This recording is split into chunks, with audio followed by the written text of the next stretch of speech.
আসসালামু আলাইকুম। অনেক দিন পর নতুন একটা পিঠার রেসিপি নিয়ে চলে আসলাম। এই পিঠাটা আমাদের এলাকায় মুঠা পিঠা বা গোটা পিঠা বলে থাকে। আপনাদের এলাকায় কী পিঠা বলে বলতে ভুলবেন না কিন্তু।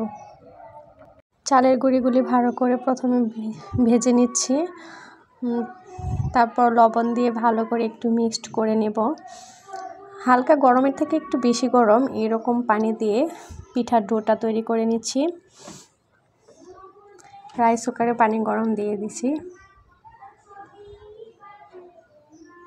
এই তো এভাবে ঘুরিয়ে ঘুরিয়ে বা দু হাত দিয়ে পিঠা বানানো যায়। এই তো আমার পিঠা বানানো হয়ে গিয়েছে।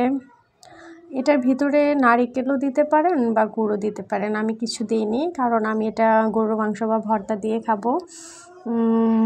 মিষ্টি জিনিস আমার কাছে একটু পছন্দ কম হয়।